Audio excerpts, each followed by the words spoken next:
Welcome to Bender Studio. Today we're going to be talking about the Akai MPC firmware 2.10 update. Yeah, it's been a while that it came out, but then I'm going to talk about it in respect to my own lifestyle, how it's actually helped me, from my previous setup to the current setup I'm using now, and how that has actually affected the update, how the update has actually affected and influenced my production and my workflow right now. So let's go. Earlier I was telling you about how the new Akai MPC firmware update, that is 2.10, has actually, influenced my own workflow. That's basically what I just want to show you. Quickly, let's go into that. Before now, if you've seen one of my previous videos when I show you the best setup to use outdoor, you will see with me that basically all I do is I connect my Akai MPC Live 2 to my Zoom H4n Pro. So if I want to do that before, what I do is, because the output here happens to be a line and it's hot, very, very hot, and I'm trying to connect it into a mic, I have to get me an attenuator device. So basically this is what I've been using most of my time, this attenuator device. So what I do is I connect it, I take the output from here, from the Akai MPC and I connect it to the attenuator to take it down.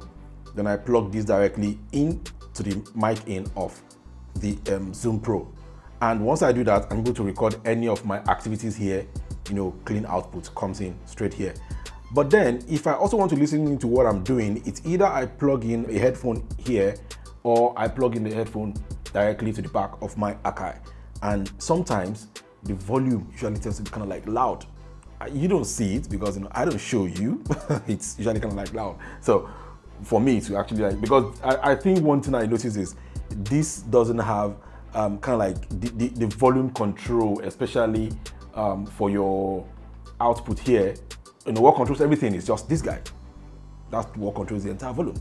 And for your headphone, it doesn't seem to be balanced with what you get out from your normal output. So this guy, that's what I've been using a lot. I use to connect to just transfer my sound and my activities from the Akai straight here. And that's before the MPC 2.10. Now, 2.10 came out, and I think it's about a month now, so you might have known about it, you might have heard about it, you might have even updated your firmware to the 2.10. Good luck, because that actually works pretty well, and I'll tell you why. Now, after my update, the first thing I realized is, it now supports this guy, which is a sound card. It now supports a sound card. This is awesome.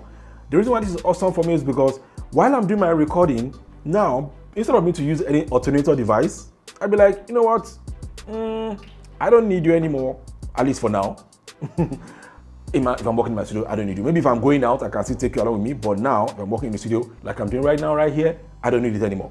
All I do is I connect the USB that is coming out from my Behringer. This is my Behringer. This is Euphoria UMC 404, right? I can connect the sound card the sound card directly to the Akai, and the Akai will see it, because after the update, if you go to your setting on the Akai, there is a new module there, and that is your audio device. It now has audio devices. So that's how you know if you've updated. If you don't want to go and check the info to see the firmware version you're using.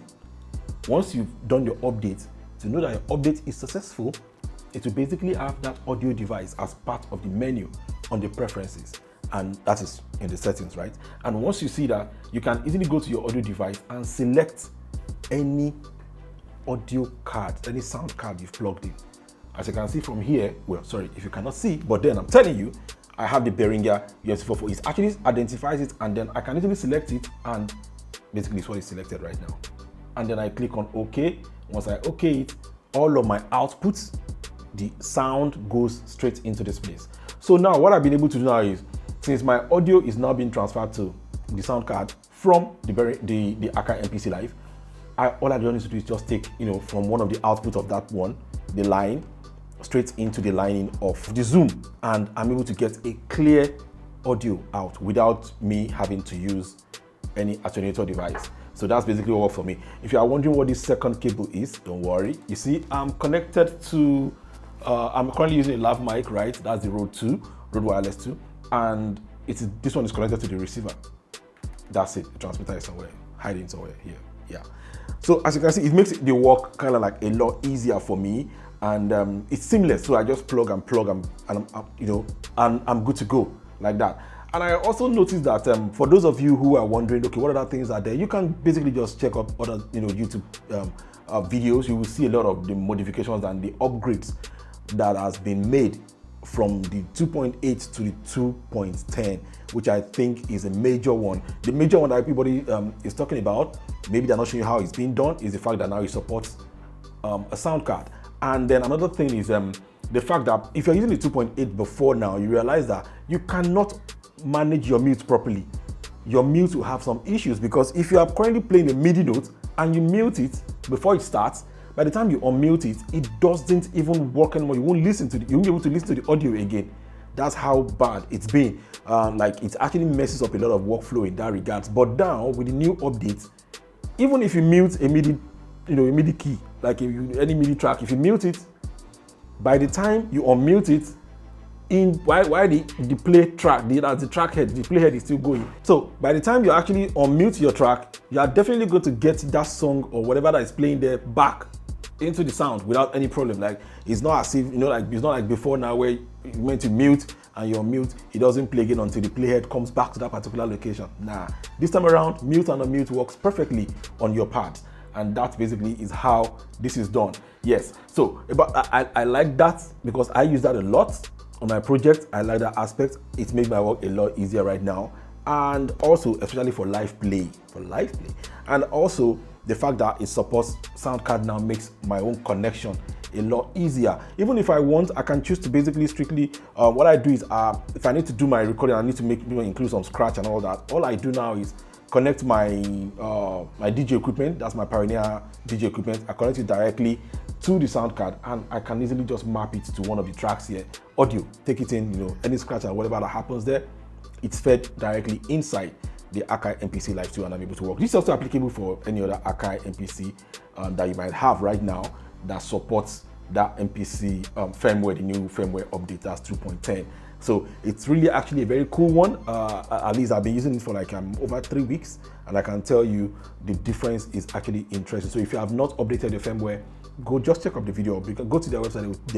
There's a good explanation on how to install it and make good use of it. And I've done that, and it's awesome. I advise you to do the same. And one more thing before I go.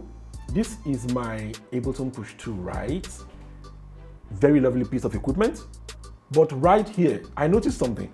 I can now plug in the Ableton Push 2 directly to the Akai, and Akai is seeing it as a MIDI controller that it is. It's being seen as a controller, which is pretty awesome. Even though right now, some of the parts are actually not like in sync with what you have here. I hope that maybe subsequent update, or I am the one that have to basically maybe adjust it to modify or to MIDI map this device. That's the Ableton Push 2 with Akai. That way, my first 4 banks, which is the A, B, C, D, each bank being 16, can be spread across this Ableton bank, which is 64 on itself. That would be super awesome.